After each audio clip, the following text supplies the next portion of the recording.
ఓం నమః పాణే కాచ్యాయన పతంజలిభ్యః శబ్ద విద్యా సంప్రదాయ కర్తృభ్యః వంశ ఋషిభ్యః నమో గురుభ్యో మహద్భ్యో నమో మునిభ్యో గురుభ్యః ఏనాక్షర సమన్వయం అధిగమ్య మహేశ్వరాత్ కృష్ణం వ్యాకరణం ప్రోక్తం తస్మై పాణినయే నమః ఏన ధౌతా గిరః పుంసాం విమలైః శబ్దవారిభిః తమశ్చాజ్ఞానజం భిన్నం తస్మై పాణినయే నమః వాక్యకారం వరరుచిం భాష్యకారం పతంజలిం పాణినిం సూత్రకారం చ ప్రణతోస్మి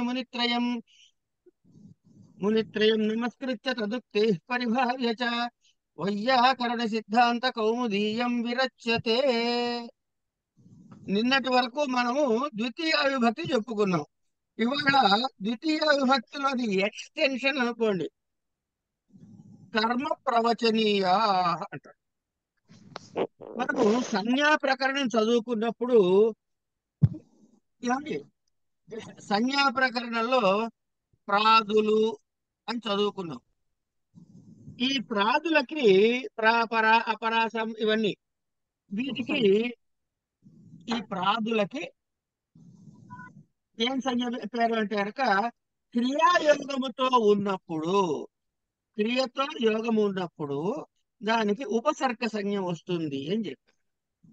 ఇవన్నీ ఏ అధికార సూత్రంలో ఉన్నాయి అంటే ఆకడారాత్ ఏకా సంజ్ఞ, ఆకడారాత్ ఏకా సంజ్ఞ అనేటటువంటి అధికారములో ఉన్నాయి.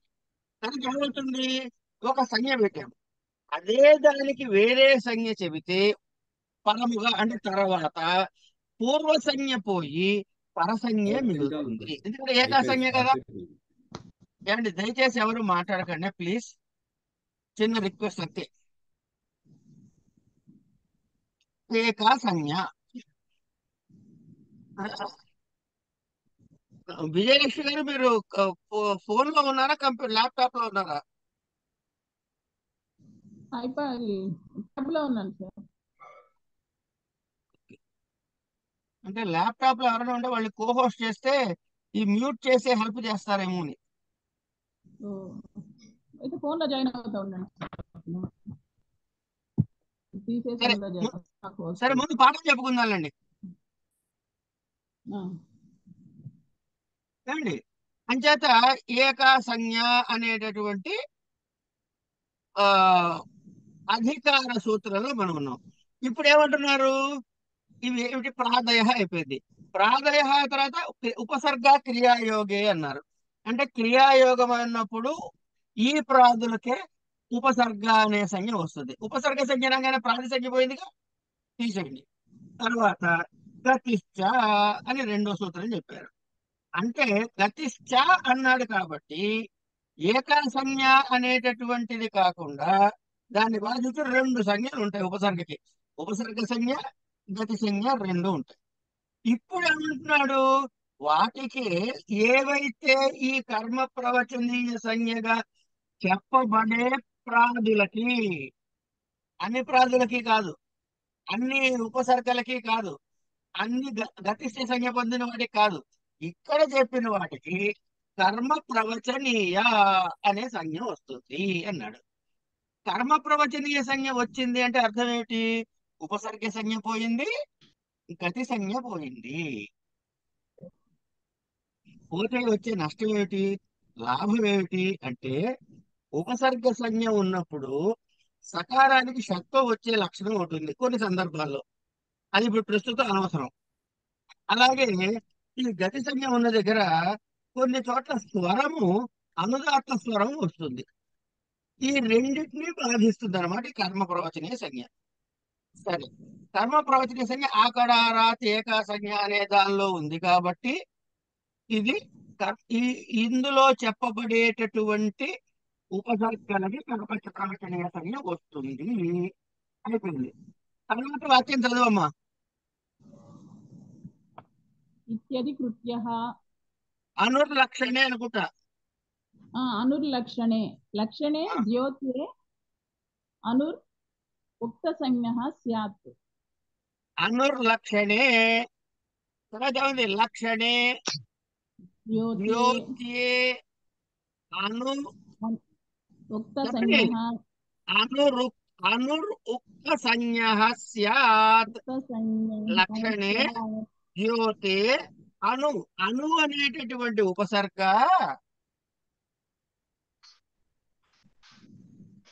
ఏమైందయ్యా? అణు అనేటటువంటి ఉపసర్గ లక్షణే అంటే ఒక ఒక లక్షణాన్ని ద్యోతన చేస్తున్నట్లయితే దానికి కర్మ ప్రవచనీయ సంజ్ఞ వస్తుంది.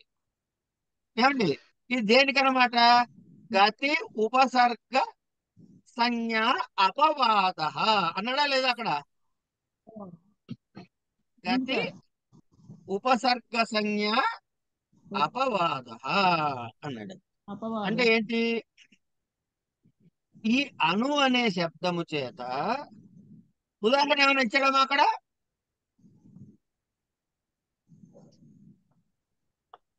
లేదు ఇవ్వలేదు గురుగారు.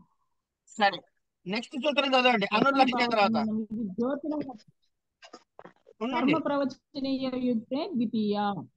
ఆ, ఈ శబ్దానికి ఈ కర్మ ప్రవచనీయ సంజ్ఞలో చెప్పబడినటువంటి ఉపసర్గ కలయిక కర్మ ప్రవచనీయము కలిసినప్పుడు దానికి ద్వితీయ విభక్తి వస్తుంది అని కదా చెప్పాడు. ఏమండి? అవునండి. ఏతేన యోగే చదవండి అక్కడి నుంచి. ఏతేన యోగే ద్వితీయ స్యాత్ ద్వితీయ పర్జన్యో స్యాత్. ఏతేన యోగే ద్వితీయ స్యాత్, ద్వితీయ వస్తుంది. జపం అనుప్రావర్షత్. పర్జన్యో జపమను ప్రావర్షత్ వినండి, హేతుభూత జపం జపోవలక్షితం. అనుప్రావర్షత్ అదే కదా ఉన్నది ఉదాహరణ. అదే ఉంది మహోదయ. ఆ అంటే ఏంటి? ఇప్పుడు ఎక్కడో బాగా దాన్ని ఏమంటారు, ఆ దాన్ని ఏమంటారంటే వర్షాలు పడకపోవటాన్ని కాటకం. కాటకం వచ్చింది. అప్పుడు ఏం తెలుగు చేశారు? గురుగారు. కొంతమంది పెద్దవాళ్ళు కూర్చుని జపం చేశారు. దేనికోసం? వర్షాల కోసం. సరే సరే. అప్పుడు ఏమైందిట? జపం అనుప్రావర్షత్. జపం అనుప్రావర్షత్. ఇలా జపం ప్రావర్షత్. చేశారో లేదో అక్కడ వర్షం పడింది. అంటే ఏమైందనమాట? ఈ వర్షం పట్టడానికి హేతువు లక్ష్యం దేన్ని లక్ష్యం పెడుతుంది? దేని వల్ల పడింది అంటున్నారు? జపం అనేటటువంటి దాని వల్ల. అవునా జపం కదా? వల్ల. అవునా కదా? అవును. దాని తర్వాత అదండి హేతుభూత. అవునండి. హేతుభూత జపోవలక్షితం వర్షణమిత్యర్థః. ఆ హేతుభూత జప ఉపలక్షితం వర్ష వర్షణమితి జపోపలక్షితం. అర్థ. అంటే ఏమిటి? జపము అనేటటువంటిది, జపము అనే దాని హేతువు వల్ల, హేతు అంటే లక్షణమేగా, అనే ద్యోతకం ఉంది కదా లక్షణం ఇక్కడ. ఓ, ఓ, జపము వల్ల లక్షితమైంది కాబట్టి వర్షము పడింది అని ఇక్కడ అర్థము. తర్వాత చెప్పండి. పరాసి అని ఇచ్చారు గురుగారు. హేతౌ కొన్ని నిమిషాల్లో వస్తున్నా. తృతీయ అనేన బాధ్యతే ఆ? లక్షణేత్తం భూతః లక్షణేత్తం భూత ఇత్యాదినా సిద్ధే పునః సంజ్ఞా విధాన సామర్థ్యాత్. మళ్ళీ ఇక్కడ చదవండి. హేతుభూత ఉపలక్షితం వర్షమా ఇత్యర్థ. తర్వాత ఏమిటన్నారు? పరాపి హేతావితి. పరాపి హేతౌ చదవండి, అక్కడ ఉన్నది చదవండి. తృతీయ అనేన బాధ్యతే. ఆపండి. లక్ష- పరాపి హేతావితి ఏమన్నాడు? తృతీయ పరాపి. అనేన బాధ్యతే హేతౌ. అదే అదే అదే అమ్మా. పరా అపి. ఇప్పుడు మామూలుగా మనకి పరాపి ఒక్క నిమిషం వినండి, వినండి. మామూలుగా మనం ఏం చెప్పుకున్నాము? సూత్రాలు చెప్పుకున్నాం. సూత్రాల యొక్క ప్రజెంటేషన్ స్ట్రక్చర్ ని చెప్పుకున్నాం కదా ఇంతకు ముందు. అది చెప్పుకున్నప్పుడు ఏం చెప్పాము? ముందు ఒక సామాన్య సూత్రాన్ని ఇస్తాడు. ఇచ్చిన తర్వాత దానికి అపవాద సూత్రాన్ని, విశేష సూత్రాన్ని ఇస్తాడు. ఇదే చెప్పుకున్నాం మనం. కానీ ఇక్కడ హేతవు అనేటటువంటి ఒక సూత్రము పరా అపి తర్వాత రాబోయేటటువంటి హేతు సూత్రానికి ఇగో ఇక్కడే చెబుతున్నానయ్యా, ముందే బాధక సూత్రము అని చెబుతున్నాడు అంతే, ఇంకేం లేదు ఇక్కడ అర్థం. తర్వాత చెప్పబోయే పరా అపి హేతౌ ఇతి హేతావితి తృతీయ అనేన బాధ్యతే. అక్కడ హేతౌ అనే దగ్గర తృతీయ వస్తుంది అని తృతీయ విభక్తిలో చెప్పుకోబోతున్నాము. ఏది ఈ లెక్క ప్రకారం, మన లెక్క ప్రకారం చెప్పేసుకున్నాం కనుక మనం హేతు అంటే తృతీయ వస్తుంది తెలుసుకున్నాం కదా, ఇక దానికి బాధక సూత్రం ఇది అని లక్షణేత్థం భూత ఇత్యాదిన సిద్ధే పునః సంజ్ఞా విధాన సామర్థ్యాత్. సామర్థ్యాత్. ఇక్కడ ఈ సంజ్ఞ విధించిన సామర్థ్యం వల్ల ఇగో ఇది చెప్పాడు అన్నాడు. తర్వాత ఏం చెప్పాడు, తర్వాత సూత్రం చదవండి. కర్మ ప్రవచనీయ యుక్తే ద్వితీయ. అదేమిటి, అదే ఉంది. అది అయిపోయింది కదమ్మా. తృతీయార్థే. అది అయిపోయిందండి. అర్థమేనండి. తర్వాత ఉంది తృతీయార్థే. మీరు అస్మిన్ తర్వాత ద్యోతే. చదవాల్సింది తృతీయార్థే అమ్మా. అవును అవునండి. ఆ, అస్మిన్ ద్యోత్యే అనురుక్త సంజ్ఞ స్యాత్. ఆ, నదీమన్వవసిత సేనా నద్యా నః సంబద్ధేత్యర్థః క్షీ బంధనే సహ. ఉమ్. తృతీయార్థే అంటే ఏమంటున్నాడు, అస్మిన్ అదొకసారి చదవమ్మా. అస్మిన్ ద్యోత్యే. అస్మిన్ ద్యోతే. ద్యోత్యే అనురుక్త సంజ్ఞ అస్మిన్ స్యాత్. ద్యోతే. ఇక్కడ ఏం ద్యోతకం అవుతుందో చూద్దాం. అనురుక్త అనుహు సంజ్ఞ. ఉక్త సంజ్ఞం స్యాత్. ఏమిటి ఉక్త సంజ్ఞ ఏమిటి ఇక్కడ, సర్వప్రవచనీయ సంజ్ఞ చెప్పండి. అను అను అస్మిన్ కర్మ ప్రవచనీయ. అస్మిన్ ద్యోతమందు అస్మిన్ ద్యోతే అనుహు అను అను అనుహు కదా అను ఉక్త సంజ్ఞ స్యాత్. అంటే చెప్పబడిన సంజ్ఞ. ఏమిటి చెప్పేటప్పుడు సంజ్ఞలు ఏం చెప్పుకుంటాం పైనుంచి, కర్మ ప్రవచనీయాలు చెప్పుకుంటున్నాం. దీనికి ఏం చెప్తున్నాడు, నదీ నదీమన్వవసిత అన్వవసిత సేన. నద్యా సహ నదీం అన్వవసిత సేన. గురుగారు చెప్పండి, చెప్పండి గురుగారు, గురుగారు చెప్పండి. లేదు నా దగ్గరే ఉంది, మీతో మాట్లాడుతున్నారు కదా.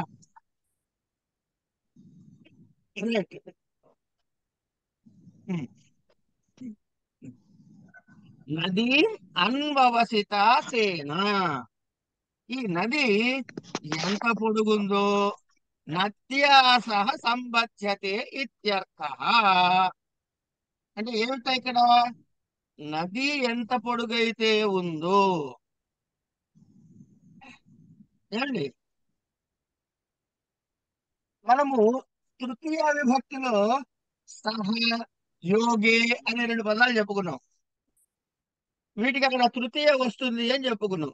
ఇక్కడ ఈ అనుతో చెప్పినప్పుడు కర్మ ప్రవచనం వచ్చి ద్వితీయ వస్తుంది అంతే.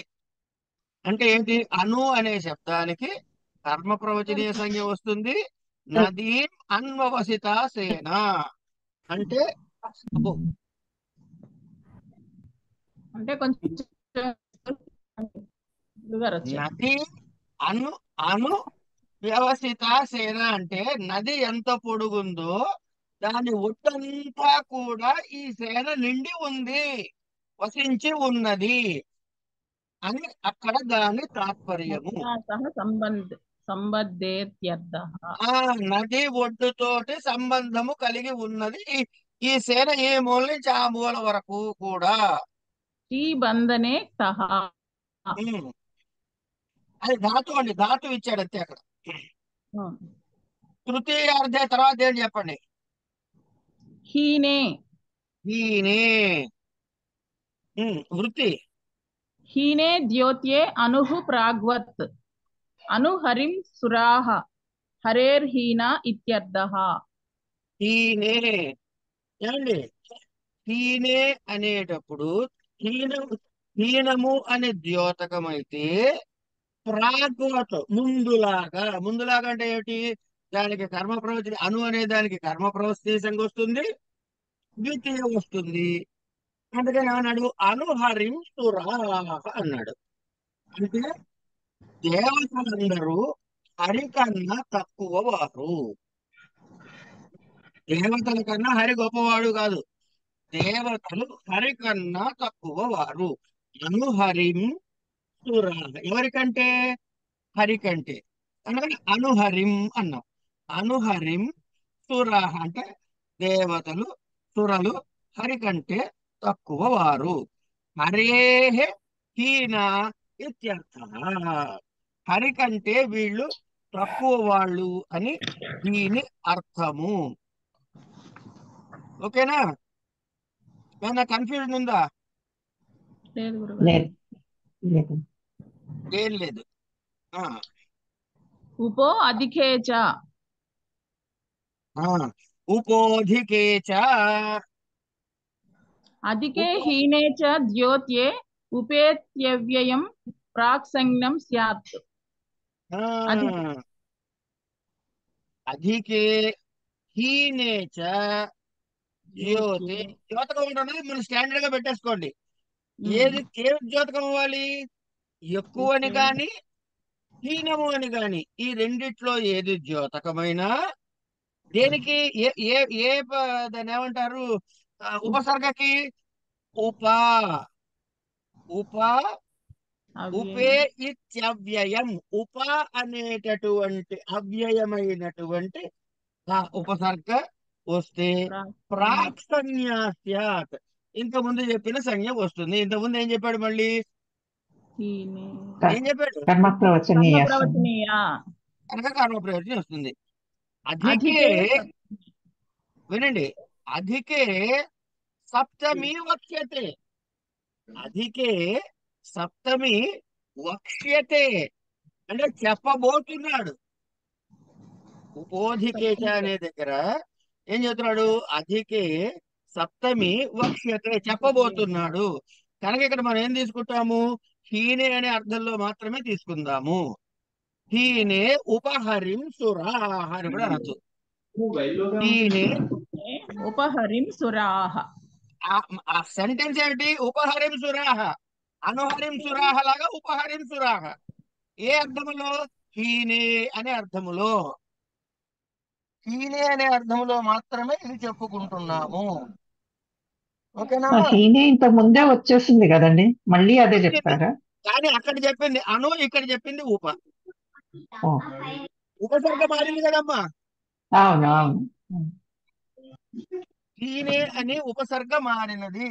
హీనే కాదు, ఉప అనే ఉపసర్గ వచ్చినది. ఇంతకు ముందు ఏముంది ఉపసర్గ? కన్నలు అను ఎవరండి? ఏమిటో నన్ను ఏడిపించేస్తున్నావు అనుకో పాప. ఎన్ఎస్ మూర్తి గారు. అయ్యో, మూర్తి garu, Murthy garu, NS Murthy. Yes yes. Mute లో పెట్టుకుని మాట్లాడండి సార్, ప్లీజ్, ఏం అనుకోవద్దు.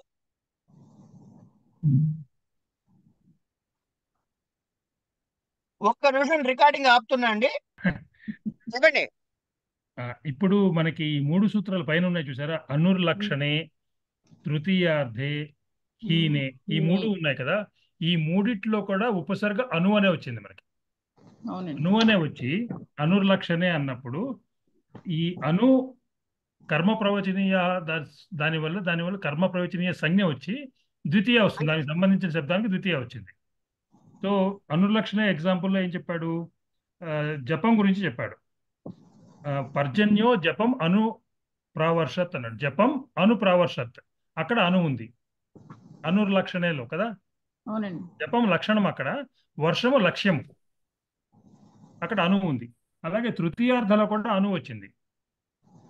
నదీం అను అవసితా సేన, అవసితాసేన. అను కర్మ ప్రవచనీయ సంజ్ఞ వల్ల ప్రవచనీయ సంజ్ఞ వచ్చి నదికి ద్వితీయ వచ్చింది, నదీం అయింది. అను హరిం సురాహ, ఇక్కడ కూడా అను ఉంది. అను ఉంది కాబట్టి హీనే సూత్రం ద్వారా అను కర్మ ప్రవచనీయ సంజ్ఞ వచ్చి హరిం అయింది, ద్వితీయ వచ్చింది. ఈ మూడిటికి అను కామన్ గా ఉంది. సో ఒకవేళ మనం అను గుర్తుపెట్టుకుంటే బహుశా 3 సూత్రాలు గుర్తుండే అవకాశం ఉంటుంది. క్షమించండి గురువు గారు. పర్లేదండి, బాగా చెప్పారు. చెప్పండి. అదేనండి, అంటే మీరు కొంచెం టైం ఉంటే ఇట్లా చెప్తూ ఉంటే మాకు అర్థమవుతుంది కదా. అన్ని గురువు గారు అంటే చెప్పలేరుగా, కొంచెం డిస్కస్ చేసుకుందామా అని అడిగాను నేను మొన్న. అవునండి. వారు ఇంట్లోకి వెళ్తున్నారు, మళ్ళీ మీ సంగతి చెప్పలేదు, ప్రసాద్ గారు కారు చెప్పలేదు. దిగి ఇంట్లోకి వెళ్తున్నారు, ఇంట్లోకి వెళ్ళాక స్టార్ట్ చేస్తారు. ఎందుకంటే సామెత కొత్త బిచ్చగాడికి పొద్దెరగదని, నేను ఇప్పుడు సంస్కృతం నేర్చుకుంటున్నాను కదా, కొంచెం అందరూ అలాగే మీరు చెప్పేవి ఏంటంటే జ్ఞాపకం పెట్టుకోవడానికి చాలా ఈజీగా ఉంటున్నాయి. గుర్తుకుంటే గుర్తుంటుందండి, చదివితే వరకు వాళ్ళకి గుర్తు రాదు. మేము అలానే చేసేవాళ్ళం, ఏ ఎగ్జామ్స్ అయినా వచ్చినా సరే రోజు చెప్తూ ఉంటే గుర్తుండిపోతాయి అందరికి, యూస్ తెలుస్తాయి కదా. దయచేసి కేటాయించండి మీరు. మధు గారు ఏదో చెప్తున్నారు. చాలా థ్యాంక్స్ అండి, ఈ చిట్కాలు చెప్తున్నందుకు బాగా ఉపయోగపడతాయి మాకు. నేను మధ్యలో అదే అన్నాను, లక్ష్మారెడ్డి గారు రావట్లేదు, క్లాస్ అసలు ఎక్కడ ఏ డిస్కషన్స్ లేవు, గ్రూప్ అంతా కామ్ గా ఉండింది. మీరు వచ్చాక మళ్ళీ కొంచెం మాకు ఇలా చెప్తూ ఉంటే గుర్తుంటాయి. యాక్చువల్లీ గుర్తుంటాయి. కూడా అడిగారు, మీరు రాలేదండి. క్లాసులో గొడవ చేసే పిల్లలు కొంతమంది ఉంటారు, అందులో నేను ఒకటి. ఏం కాదండి, మీరు మాకు పోటీ వస్తున్నారు. ఏం సార్, మీరు మాకు పోటీ వస్తున్నారు, మేము అల్లరి చేస్తున్నాక. క్షమించండి. అయితే మానేస్తాను వాళ్ళ నుంచి. అయ్యో మీరు మా కోసం రావాలి, మీకోసం. లక్ష్మారెడ్డి గారు రానే రోజున అన్ని క్లాసులు బోరుగా ఏదోలా ఉంటాయి. తర్వాత చదవండి అమ్మా. ఒక్క నిమిషం. ఉపోదికి అయిపోయింది. అది అయిపోయిందండి. 21. లక్షణేర్థం భూతాఖ్య నభాగవీసాసు ప్రతిపర్యవనం. లక్షణే ఉత్తమ తర్వాత భూతాఖ్య లక్షణేత్తం భూతాఖ్యానం. లక్షణే ఇత్తం భూతాఖ్యాన్. అమ్మయ్య, ఇప్పుడు చెప్పండి మళ్ళీ. లక్షణే ఇత్తం భూతాఖ్యాన్. వినండి, లక్షణే ఇత్తం భూతాఖ్యానం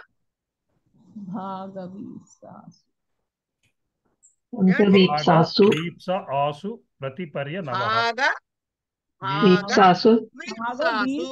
ఎన్ని రకాలు చెప్పాడు? లక్షణము ఇత్తం భూతాఖ్యానము భాగము వీప్స. ఈ అర్థములలో ఏమిటో సైట ప్రతిపర్యనవః. ఏమండి, గురువుకి గురు అనే శబ్దానికి బహువచనం చెప్పండి. గురవః. ప్రతి పరి 2, అను అని 3 కలిపాడు. ప్రతి పరి అను కాబట్టి ప్రతి పరి అను. దాని బహువచనాలు చెప్పాలంటే అనవః. ప్రతి పరి అనవః. అంతే, అక్కడ పెద్ద విషయం ఏం లేదు. 3 ఉపసర్గలేదు అంతే. అంటే వీటి అర్థాల్లో ఏ ఉపసర్గలు వాడచ్చు అన్నమాట. ప్రతి పరి అను. అంతే. ప్రతి పరి అను అనే 3టికి కూడా కర్మ ప్రవచనీయ సంజ్ఞ కలిగినవవుతాయి. లక్షణమందు, ఇత్తం భూతాఖ్యానమందు, భాగమందు, వీప్సయందు అని చెప్పుకోవాలి. ఇక్కడ ఏమండి, ఏమేమి ఉదాహరణలు ఇచ్చాడు పైన చూద్దాం ఒక్కసారి. లక్షణేత్తం భూతాఖ్యాన భాగ వీప్సాసు ప్రతిపర్యనవః. ఏష్యర్థేషు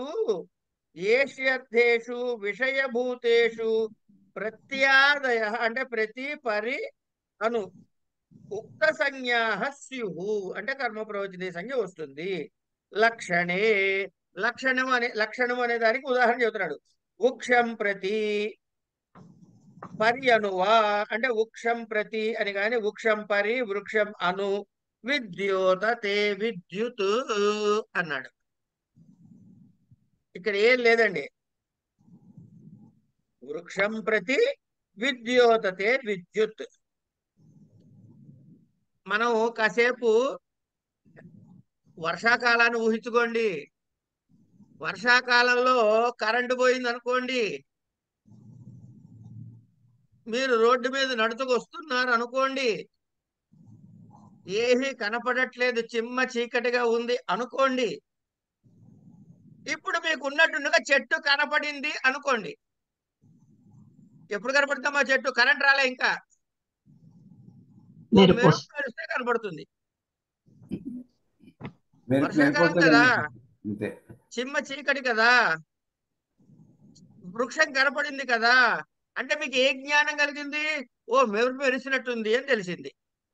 అదే చెప్పాడు ఆయన అక్కడ, ఇంకేం చెప్పలే. ఏమన్నాడు? వృక్షం ప్రతి విద్యోతతే విద్యుత్ అంటే వృక్షము యొక్క వృక్షం పరి విద్యోతతే విద్యుత్, వృక్షం అను విద్యోతతే వృక్ష అంటే వృక్షము ప్రకాశించుట చేత మెరుపు యొక్క జ్ఞానము కలిగినది. అంతే కదా. చెట్టు, ఈ మెరుపు చెట్టు ఎప్పుడైతే కనపడిందో, మెరుపు అనే మెరిసింది అనే ఒక లక్షణం మనకి బోధపడింది అక్కడ. మెరవటము అనే లక్షణము చేత చెట్టు కనబడడం జరిగినది. అంతే. అంటే కథ చెబితే కదా, దాని వెనకాల ఉన్న కథ చెబితే గానీ ఉదాహరణ అర్థం కాదు మనకి. సరే, ఇత్తం భూతాఖ్యానం, ఇత్తం భూత ఆఖ్యానం. ఏమండి ఏం చెబుతున్నాడు? ఇత్తం భూతాఖ్యానే భక్తో విష్ణుం ప్రతి పర్యను వా అన్నాడు. పర్యను అంటే పరి అనువా. ఏమిటది? భక్తో విష్ణుం ప్రతి, భక్తో విష్ణుం పరి, భక్తో విష్ణుం అను అని 3 వాక్యాలు రాసుకో అని దాని తాత్పర్యం. భక్తో విష్ణుం ప్రతి పర్యనువా అంటే 3 వాక్యాలు రాసుకో. ఏం రాసుకున్నావు? రాసుకుంటే ఏమైంది? లక్ష్మీర్ హరిం ప్రతి పర్యనువా అని. అయితే దానికి ఏంటి? భాగానికి వస్తుంది ఎగ్జాంపుల్ అది. భక్తో విష్ణుం ప్రతి అంటే వాడు విష్ణువు యందు భక్తుడైనాడు, విష్ణు భక్తుడయ్యాడు ఫలానా వాడు అని చెప్పడం. అంటే ఈ ఇత్తం భూతాఖ్యానం ఏమిటయ్యాడు? వాడు భక్తుడయ్యాడు. ఎవరికి? విష్ణువుకి. విష్ణువును భక్తుడయ్యాడు కనుక భక్తో విష్ణుం ప్రతి, భక్తో విష్ణుం పరి, విష్ణుం పరి భక్త, అను విష్ణుం భక్త. ఎట్లాగైనా అటు ఇటు చెప్పి రాస్తే ఇబ్బంది ఏం లేదు. ఓకే. భక్తో విష్ణుం ప్రతి, భక్తో విష్ణుం పరి, భక్తో విష్ణుం అను. అయిపోయింది. మూడోది ఏమిటండి? 2 చెప్పారు ఇప్పటికి. ఏమిటి? లక్షణే అయింది, ఇత్తం భూతాఖ్యానే అయింది. మూడోది ఏమిటి? భాగము. భాగే లక్ష్మీర్ హరిం ప్రతి పర్యనువా హరేర్ భాగ ఇత్యర్థః. లక్ష్మీదేవికి ఒక పేరుందండి, అనపాయిని అని. ఎప్పుడు కూడా లక్ష్మీదేవి విష్ణువు యొక్క ఎక్కడుంటుంది? పాదాల దగ్గర, ఆ హృదయంలో, వక్షస్థలములో ఉంటుంది. విష్ణువు యొక్క వక్షస్థలములో లక్ష్మీదేవి ఉంటుంది. అంటే ఇప్పుడు ఆ విష్ణువులో ఈవిడ భాగమా కాదా? అందుకని లక్ష్మీ హరిం ప్రతి, లక్ష్మీ హరిం పరి, లక్ష్మీ హరిం అను అని ఉదాహరణ. లక్ష్మీదేవి హరిలో భాగము, హరి యొక్క భాగము అని అర్థం. భాగార్థమందు ప్రతి పరి అనులకు కూడా ఏం ప్రవచన, ఏ సంజ్ఞ వస్తుంది? కర్మ ప్రవచనీయ సంజ్ఞ వస్తుంది. వచ్చి పూర్వవతు ఇంకంత మిగతాని మామూలు ద్వితీయ విభక్తి వస్తుంది. ఇంకేం మిగిలిపోయిందమ్మా అందులో? వీప్స అంటే రిపిటీషన్ అని అర్థం. ఎవడో ఇప్పుడు మామూలుగా మనకి చాలా నిత్యకృత్యాలు అలవాటు అండి. రా రా అని పిలుస్తాం, మనం బస్ ఎక్కేస్తాం, వెనకాల వస్తాడు, ఒకసారి రా అంటే చాలుగా రా రా అంటాం. లేదా ఎవరైనా బయట ఆడుకునే వాళ్ళు ఎవరు వచ్చి మీరు పనిలో ఉండకండి, వెళ్ళు వెళ్ళు వెళ్ళు అంటాడు, ఒకసారి అంటే సరిపోతుందిగా. రెండు సార్లు. చాలా చక్కగా కొత్త విషయం అనగానే చూడు చూడు అంటాం. ఒకసారి అంటే సరిపోద్దిగా. ఇట్లా 2 సార్లు అనువృత్తి చేయడాన్ని వీప్స అంటారు. ఇక్కడ ఏమన్నాడు? వీప్సాయ వృక్షం వృక్షం ప్రతి సించతి. వృక్షం వృక్షం ప్రతి సించతి. వృక్షం వృక్షం పర్యి సించతి. వృక్షం వృక్షం అను సించతి అని అంటుంది. దేనిలో? వీప్సార్థంలో. ఏమండి? ఒక్క నిమిషం వస్తున్నా అక్కడికే వస్తున్నా. ముందు ఇక్కడ మాటను గమనించండి. సించతి అని నేను నొక్కి మరీ చెప్పా. అదే ఉపసర్గ సంజ్ఞ ఉండుంటే కర్మ ప్రవచని కాకుండా అప్పుడు ఏమని? అనుషించతి అయి ఉండేది. అది పరిషించది. పరిషేచనము అంటాం కదా. పరిషేచనము. ఆ షకారాన్ని బాధించి స్వీయ సకారమే మిగిలింది. ఎందుకు అంటే ఉపసర్గ సంజ్ఞ లేకుండా బాధించి కర్మ ప్రవచనీయ సంజ్ఞ వచ్చింది కాబట్టి. శ్యామల గారు అర్థమవుతున్నాయమ్మా? ఇత్థం భూతాఖ్యానం అంటే ఏంటండి? ఇలాంటి లక్షణము కలిగిన. అంటే ఎలాంటి లక్షణం? ఏదైనానా? అక్కడ ఏం చెబితే అది. అక్కడ ఏం చెబితే అది. భక్తో విష్ణు హరిం ప్రతి అనేది ఉదాహరణ. విష్ణు భక్తుడు అయ్యాడు. ఏ భక్తుడు? విష్ణు భక్తుడు అయ్యాడు కాబట్టి విష్ణు ప్రతి అన్నాం. ఇంకోటి అంతే. ఈ వృక్షం ప్రతి, వృక్షం వృక్షం ప్రతి అంటే చెట్టుకి నీళ్లు పోశాడు అని. అంటే ప్రతి చెట్టుకి నీళ్లు పోశాడు.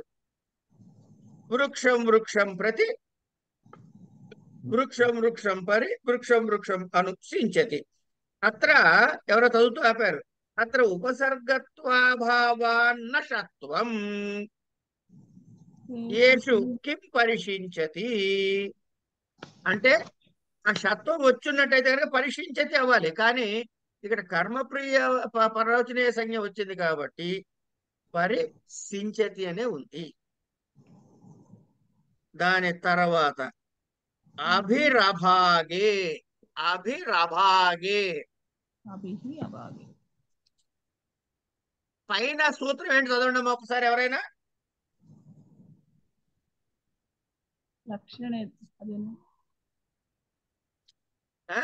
ఏ సూత్రం గురువు గారు? అదే లక్షణే. అది చదవండి ఒకసారి. లక్షణే ఇత్తం భూతాఖ్యాన అభాగ వీప్సాసు ప్రతిపర్య నవః. అభాగ కాదమ్మా. లక్షణే ఇత్తం భూతాఖ్యాన భాగ వీప్సాసు. అంతే కదా. ఇత్తం భూతాఖ్యాన భాగ వీప్సాసు ప్రతిపర్య నవః అని ఏ ఉపసర్గలు చెప్పారు అక్కడ? అంటే ఏ ఉపసర్గలు కర్మ ప్రవచన సంజ్ఞ వస్తుంది? ప్రతి పరి అను అనే వాటికి వస్తుంది. ఇప్పుడు కింద చదవండి. అభి అనేది ఇంకో ఉపసర్గ. అభి తర్వాత ఏమన్నాడు? అభాగే. అభాగే అంటే పైన చెప్పిన దానిలో భాగ అనేది తీసేసి చదవండి సూత్రం ఒకసారి. అభాగే లక్షణ ఇత్థం భూతాఖ్యాన వీప్సాసు ప్రతిపర్య నవః. మళ్ళీ చదవండి.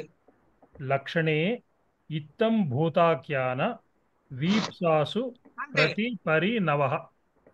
ప్రతిపరి నవదండి. అభి వచ్చిందిగా ఇక్కడ. ఓకే. ప్రతిపరి నవ బదులు అభి పెట్టాలి అక్కడ. అంతే. అభి వస్తుంది వేటికి? అభాగే. అక్కడ భాగ తీసేసి మిగతా వాటన్నిటికి అని.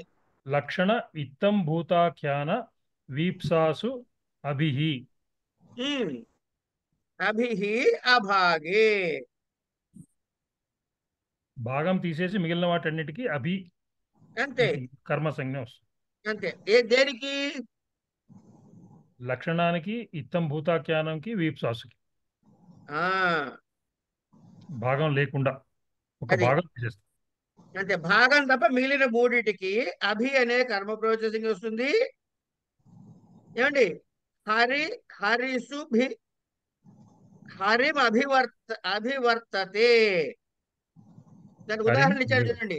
భాగవర్జే లక్షణాదిరభియుక్త సంజ్ఞ స్యాత్ హరిమభివర్తతే భక్తో హరిమభి దేవం దేవమభిషించతి.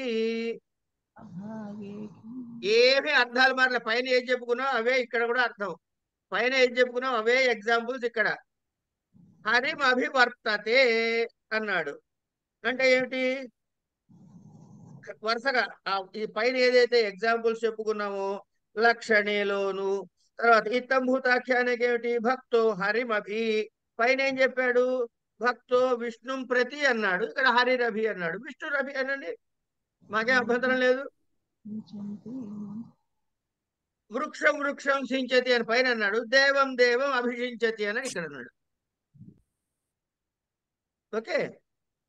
భాగార్థమందు వర్తించు. అభాగే కిం యదత్ర మమాభిష్యాతి తదీయతాం, యదత్ర మమాభిష్యాత్ తత్ దీయతాం. గురువుగారు ఇందులో ఇక్కడ ఒకటి నా చెప్పండి. భాగము ఏది కలదో దానిని ఇవ్వవలసింది అనే ఉదాహరణలో అభికి కర్మ ప్రవచనీయ సంజ్ఞ ప్రవర్తించదు. ఎందుకు అంటే అభి అనేది తీసేసి, అదే భాగము అనేది తీసేశాడు కాబట్టి. అభి అనేటటువంటి ఉపసర్గ వచ్చినప్పుడు పైన చెప్పినటువంటి లక్షణ ఇత్తంభూత భాగ అనే వివిప్స అనే వాటిలో భాగం లేదు కాబట్టి ఇక్కడిచ్చిన ఉదాహరణలో ఏమన్నాడు? యదత్ర మమాభిష్యాత్ తదీయతాం తద్దీయతాం, అది నాకు ఇచ్చేవయ్యా అని అన్న. అక్కడ అభి అని వచ్చింది. అభి అనే దానికి భాగం లేదు కాబట్టి వీడు ఏమని అడుగుతున్నాడు? ఇగో నాకు రావాల్సిన వాటా నా భార్య అన్నాడు. అంటే భాగం అడుగుతున్నట్టేగా.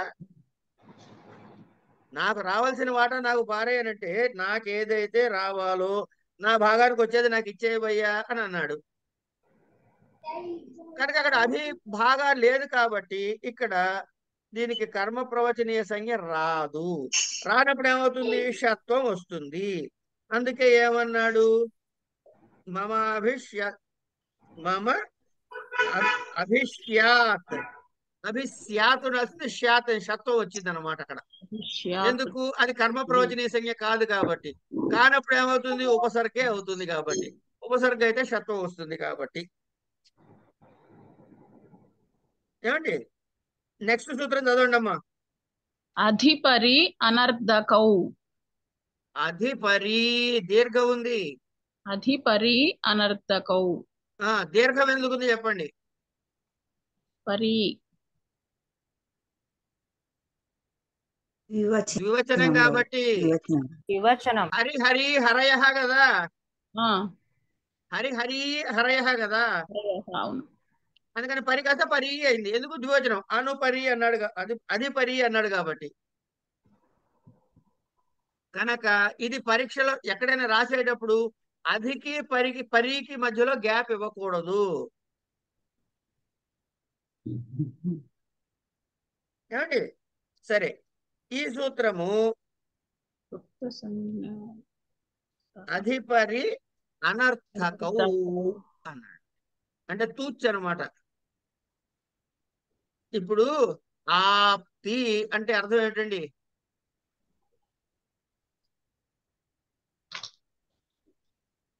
ఆప్తి అంటే పొందుటానే కదా.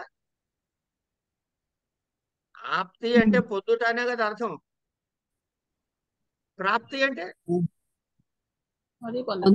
పొందుటానే, పొందటమే.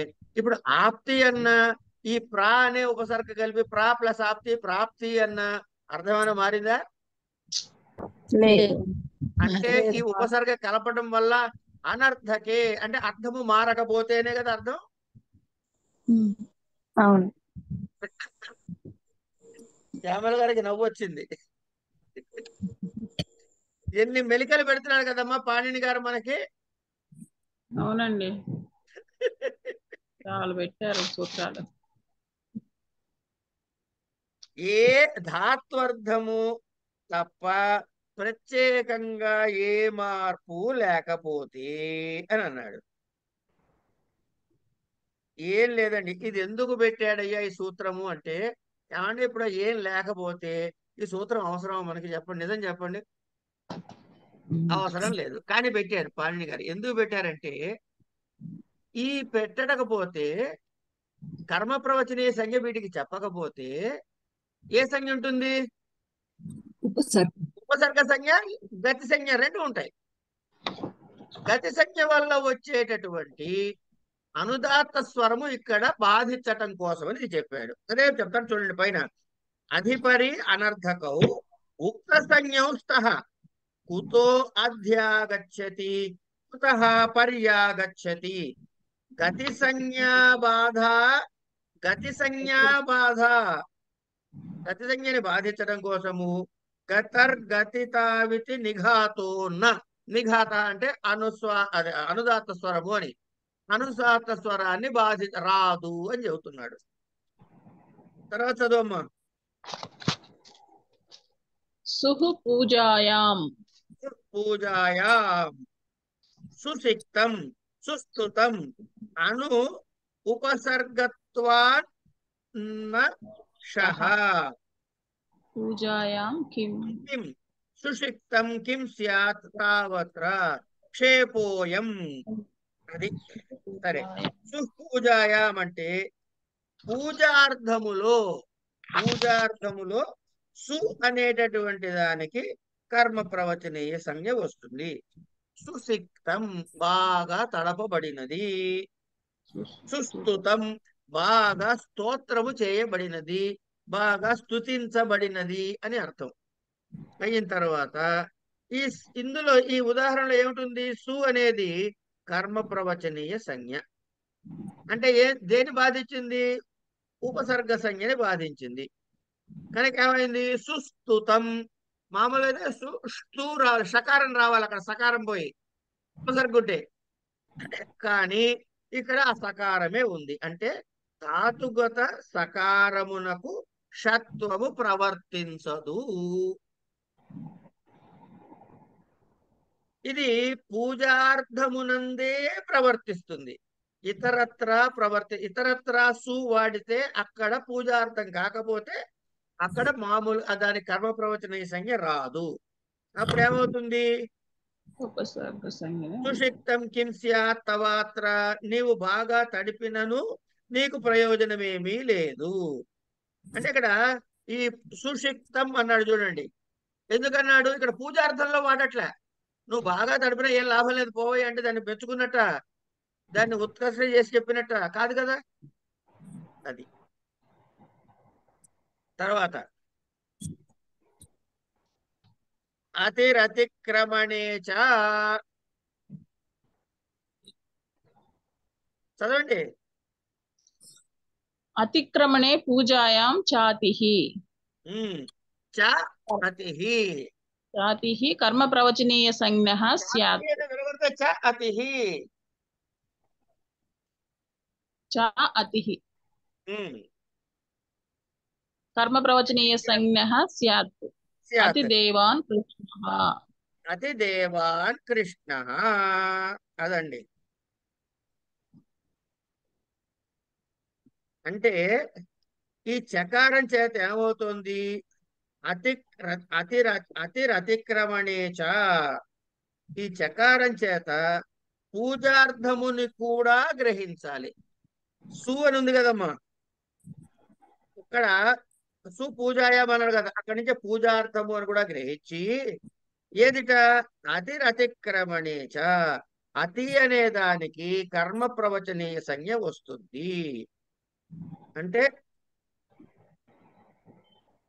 అతిక్రమణము, పూజ, ఈ రెండు అర్థాల్లో కూడా అతి అనే దానికి కర్మ ప్రవచనీయ సంజ్ఞ వస్తుంది అని చెబుతున్నాడు. పూజ అని ఎక్కడి నుంచి వచ్చింది? ముందు సూత్రం నుంచి వచ్చింది. ఇక్కడేముంది? అతిక్రమణం అనే అర్థంలో ఇచ్చాడు. ఏ ఉపసర్గకు వస్తుంది? అతి. అతి అనే దానికి కర్మ ప్రవచనీయ సంజ్ఞ వస్తుంది. అతిదేవాన్ కృష్ణః.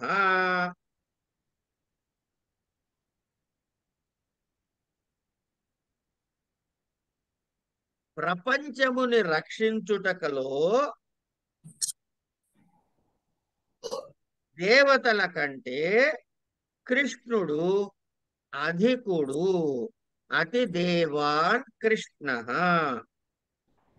అధికుడు అని, లేదా దేవతలకు కృష్ణుడు పూజ్యుడైన వాడు అని రెండు. ఈ అతి అనే దానికి అతి దేవాన్ కృష్ణ అంటే అతిక్రమణి అనే అర్థంలో చెప్పుకోదలుచుకుంటే దేవతల కన్నా కృష్ణుడు అధికుడు, కాపాడటంలో రక్షణలో దేనిలోను. లేదు పూజాయాం అనే దానిలో చెప్పుకోదలుచుకున్నారా అంటే దేవతలకు కృష్ణుడు పూజ్యుడు అని అర్థం చెప్పుకోవచ్చు. ఈ రెండిట్లో కూడా అతి దేవాన్ కృష్ణ అనే రూపం చెప్పాడు. నెక్స్ట్ అపిహి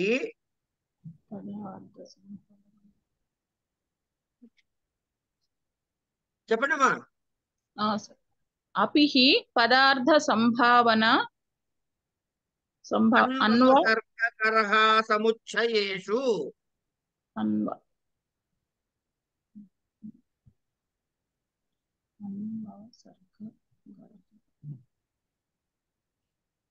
అపి తర్వాత పదార్థ సంభావన పదార్థ సంభావన పదార్థ సంభావన అన్వసర్గ గర్హార్థ సముచ్చయ అనే అర్థములలో సముచ్చయేషు. ఇక వరుసగా ఎగ్జాంపుల్స్ ఇస్తాడు చూడండి. అపిహి సర్పిషు అపిస్యాత్.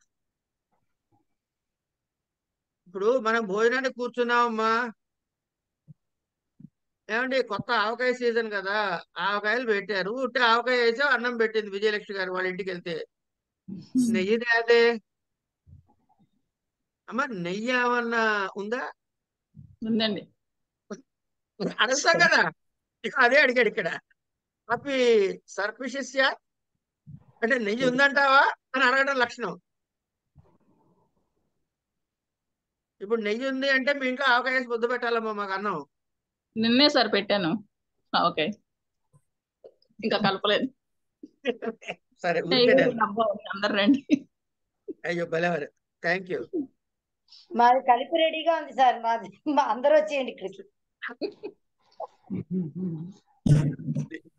సరే, అపి అనే దానిలో ఇక్కడ ఏం చెప్పాడు అంటే అది ఈ అపి అనే దానికి కర్మ ప్రవృత్తి పదార్థ సంభావన, ఉచ్చరింపబడని పదము యొక్క అర్థము పదార్థము.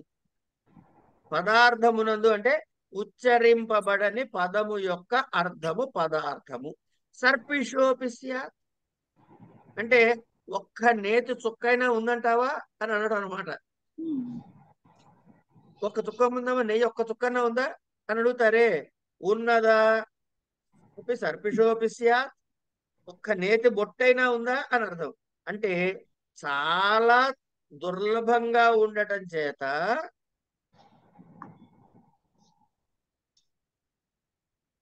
నెయ్యి వేసుకోవడం బాగా అలవాటు విడిగాడు. నెయ్యి పడకపోయేసరికి ఆ భోజనం వడ్డించే సందర్భంలో సరదాగా నవ్వులాటకి అడిగాడు ఇట్లా. అయిన తర్వాత సంభావన అపిస్తూయాత్ విష్ణు అనుపసర్గత్వాన్నశః సంభానాలింగ్ తస్య విషయాభూతే భవన కర్తుర్ దౌర్లభ్య ప్రయుక్తం దౌర్లభ్యం జ్యోతన్నపి శబ్దస్యాది సంబధ్యే సర్పిష ఇది షష్ఠీతు అపి శబ్ద బలేన రమ్యమానస్య బిందోర్ అవయవా విభావ సంబంధే ఇయమేవ హ్యపి శబ్దస్య అర్థః పదార్థ జ్యోతకథా నామ ద్వితీయే తు నేహ ప్రవర్తతే సర్పిషో బిందునా యోగో నత్వపి నేత్యుక్తత్వాత్ స్తూయాద్విష్ణుం. ఇక్కడి వరకు ఇగో ఈ పదార్థము నెయ్యి అనే దాని గురించి వివరం చెప్పుకుంటూ వచ్చాడు. ఉపి అనేది కర్మ ప్రవచనీయ సంజ్ఞ వచ్చిందని, ఉపసర్గ సంజ్ఞ బాధించదని, కనుక షత్వం రాలేదని, సంభావనార్థంలో లింగలకారం వచ్చి స్యాత్ అనే రూపం ఏర్పడిందని, ఇది అసధాతువు అంటే ఉండుట అనే అర్థములో వాడాడని, అపి సర్పిషోపి స్యాత్ అంటే సర్పిషు ఉన్నదా అని అడిగాడు కదా. ఆ అసధాతు అక్కడ మనకు కనపడట్లే, కానీ దాన్ని ద్యోతకం చేసింది, అందుకని అక్కడ వచ్చింది అని చెప్పాడు. అంతకు మించి మనం టెన్షన్ పడక్కర్లేదు దీనికి. సంభావనందు ఏమంటున్నాడు? ద్వితీయేతు నేహ ప్రవర్త సరే సర్పిషు అపిస్తూయాద్ విష్ణుం సంభావనం శక్త్యుత్కర్షం ఉత్కర్షమావిష్కర్తుం యుక్తి. అపిస్తూయాత్ విష్ణుం అంటే వాక్కు చేత గాని మనసు చేత కాని గోచరము కానటువంటి విష్ణువు కూడా స్తుతింప శక్యుడే. అపి స్తూయాత్ విష్ణుం, అపి స్తూయాత్ విష్ణుం అది కలిపి చదివితే అపి స్తూయాద్ విష్ణుం అవుతుంది అంతే. అంటే ఏంటి, మనకి మాటలతో చెబితే గుర్తుపట్టలేము, కళ్ళతో చూడలేము, అంటే వాంగ్ మనస అగోచరుడు అంటారే అలాంటి విష్ణువు కూడా స్తుతింప శక్యుడే. మరి వాంగ్ మనస అగోచరుని విష్ణువు సృజనం దేనికి, ఎవరికి శక్తి కాదు. ఎందుకంటామంటే శక్తి యొక్క ఉత్కర్షని ఆవిష్కరించుట. అంటే అత్యుక్తియే ఇక్కడ అత్యుక్తియే సంభావన. అలా వాంగ్ మనస అగోచరుడైన విష్ణువును కూడా మనము స్తుతించవచ్చు అని చెప్పటం. అతి స్తుతి అన్వవసర్గ కామచారానుజ్ఞ. అన్వవసర్గము అంటే కామచారానుజ్ఞ అని అర్థముట. కామచార అంటే నీ ఇష్టం వచ్చినట్టు చేసుకోపో అంటాం. సమాచార నీ ఇష్టం వచ్చినట్టు చేసుకో అని అర్థం. అపిస్తుహి అనే దానికి ఉదాహరణగా ఇచ్చాడు. అపిస్తుహి అన్వవసర్గ కామచారానుజ్ఞ అని అన్నాడు. అంటే నీకు స్తుతించి చేయాలంటే స్తోత్రం చేయి. నీకు ఇష్టం లేదనుకో మానే. ఇగో అబ్బాయి నీకు అన్నం పెట్టా, తింటే తిను లేకపోతే లేదంటూ ఉంటామే. పిల్లలు అంటాం కదా, ఇగో చూడు ఇవాళ వండి ఇదే కూర, నీకు నచ్చినా నచ్చకపోయినా ఇవాళ ఈ కూర వండాను, తింటే తిను లేకపోతే పో అన్నాం కదా. అంటే ఏంటి, నీ ఇష్టం వచ్చినట్టు చేసుకోపో అంటే కదా, అదే కామచార అంటే. ఇక్కడ ఏమంటున్నాడు అని అపిస్తుహి అంటే నీ ఇష్టం వచ్చినట్టు చెయ్యి. ఏమిటి చేయాలి ఇక్కడ? స్తుహి అన్నాడు కదా, నువ్వు విష్ణువుని స్తోత్రం చేస్తావా చెయ్యి, చెయ్యవా మానే, అంతే.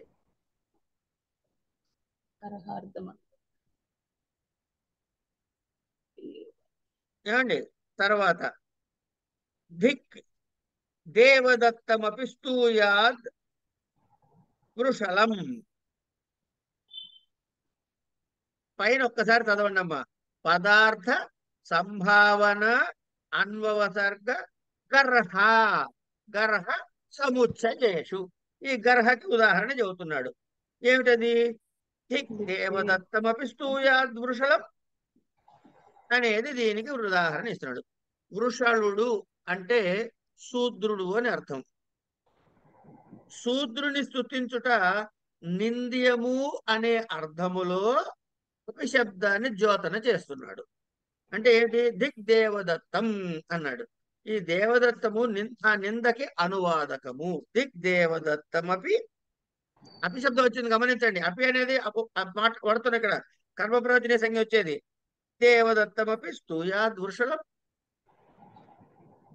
దేవదత్తం వృషలం స్తూయాత్ అపి ఉంది అక్కడ.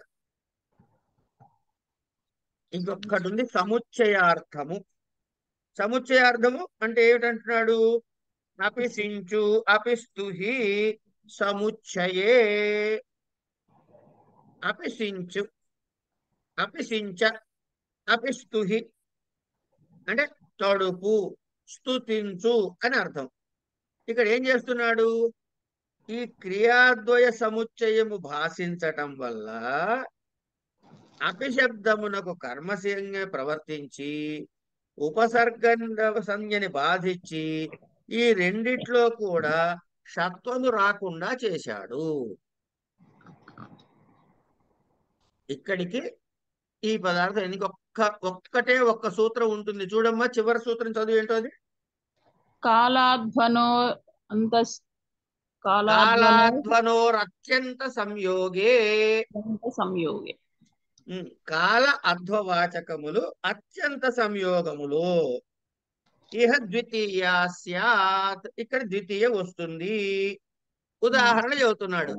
మాసం కళ్యాణి, మాసమధీతే, మాసం గుడధానా. ఇవన్నీ దేని వాచకాలు? కాలవాచకాల అధ్వవాచకాల? కాలవాచకాలు. ఏమ్మా కాలవాచకాలేనా? క్రోశం కుటిలా నది, క్రోశమధీతే, క్రోశం గిరిః. ఇవే వాచకాలు? అధ్వవాచకాలు. వీటికి ఏం వస్తుంది అన్నాడు? అత్యంత సంయోగే ద్వితీయ స్యాత్ అన్నాడు. అత్యంత సంయోగే అనకపోతే ఏమవుతుంది చెప్పుకుందాం. మాసమధీతే అన్నాడు. మాసం కళ్యాణి, ఈ నెల రోజులు మీకు శుభమగుగాక. ఏదో ఆశ్వీజ మాసమో కార్తీక మాసమో లేకపోతే మార్గశిర మాసమో వచ్చింది. అమ్మా ఈ నెల రోజులు మీరు హాయిగా జపం చేసుకోండి, మీకు శుభము గాక అని అంటాడు. అంటే నెలంతా శుభము కలుగుగాక అని. నెలంతా మధ్యలో ఆపలే. మాసమధీతే వాడికి ఒక పాఠం చెప్పాడు. ఆ పాఠం అంతా ఆ వల్ల వేస్తూనే ఉన్నాడు. నెల రోజులు ఎటువంటి నాగా పెట్టకుండా పాఠం చదివాడు. ఏమండి?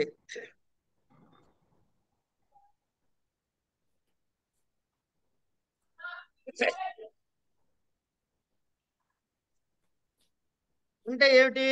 ఈ మొత్తం మాసంలో ఎక్కడ బ్రేక్ ఇవ్వలేవాడు కనుక అత్యంత సంయోగం. మాసానికి అత్యంత సంయోగంగా ఉందా లేదా అధ్యయనం? కోరుకున్న శుభం అత్యంత సంయోగంగా ఉంది కదా. ఇట్లా క్రోశం కుటిలా నది, ఒక నది వెళ్తోందండి. ఒక క్రోశడు దూరం పాటు ఈ నది వంకర టింకర్లుగా వెళ్తోంది. అంటే ఈ క్రోశంలో సగం దూరం వెళ్ళి స్ట్రైట్ వెళ్ళిపోలే. నది ఈ క్రోశడు దూరము వంకర టింకర్ గానే ఉంది. క్రోశం అధీతే, గురువు గారు వెనకాల చదువుకుంటూ వెళ్తున్నాడు శిష్యుడు. గురువు గారు పాఠం చెప్పారు. ఏమైనా స్కూళ్ళు క్లాస్ రూములు ఉన్నాయా? గురువు గారు అక్కడికి వెళ్తే వెనకాల శిష్యుడు వెళ్ళటమే. ఆయన ఏం చెప్తే అది నేర్చుకోవడమే. అరే ఈ పరస్ చెప్పరా అంటే వాడు దాన్ని 3 రకం చెప్పన్నాడు అనుకుందాం మన భాషలో. 3 రకం చెప్పరా అంటే ఇక్కడ మొదలెట్టి ఈ క్రోశడు దూరం కూడా 3 1 3 3 2 6 3 3 9 అంటూ వెళ్తున్నాడు వాడు. ఈ క్రోశడు దూరము చదివాడు వాడు, అధ్యయనం చేశాడు. ఏమండి? ఇంకోటి ఏంటి? క్రోశం గిరి, ఈ కొండ ఉందే, ఈ కొండ అనేది ఎంత పొడుగుందయ్యా అంటే 1 క్రోశడు దూరం ఉంది. అంటే ఇక్కడ క్రోశడి దగ్గర దూరం, ఇక్కడి నుంచి అక్కడ క్రోశడి అంటే 2 మైళ్ళు అనుకోండి. 2 మైళ్ళ దూరం ఉంటే కొండ యొక్క నిడివి ఈ 2 మైళ్ళ దూరం కొండ ఉంది. అత్యంత సంయోగి కనుక. అలా కాకుండా మాసస్య దిరథీతే, వీడు నెల రోజులు చదవరు అంటే మాసమధీతే కాకుండా మాసంలో 2 రోజులు చదివేట వీడు. మిగతా రోజులంతా ఏం చేశాడో మనకి తెలియదు కనుక అప్పుడు అనేది మాసస్య అని వచ్చింది, షష్ఠిలో వచ్చింది. మాసస్య ద్విరథీతి క్రోశైక దేశే పర్వత, ఈ క్రోశడి దూరంలో కొంత భాగంలోనే పర్వతం ఉన్నది. క్రోశ ఏకదేశే పర్వత, క్రోశమునకు ఒక్క పోర్షన్ లో మాత్రమే పర్వతము ఉన్నది అని చెప్పడం ద్వారా ఇక్కడ ద్వితీయ విభక్తి అత్యంత సంయోగం లేదు కాబట్టి రాలేదు అని చెప్పాడు. దీనితోటి చేతులు కడిగేసుకున్నాం. ఏది దేనికి? సిద్ధాంత కౌముదికి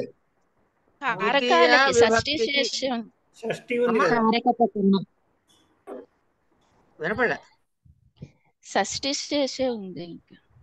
ఇక్కడికి చెప్పుకున్నాం కర్మ ప్రవచనీయాలు ద్వితీయ విభక్తి అయిందని చెప్తున్నా అంతే అమ్మా. తర్వాత ఇక్కడికి ఆపుతా ఉండండి, రికార్డింగ్ ఆపి చెప్తా.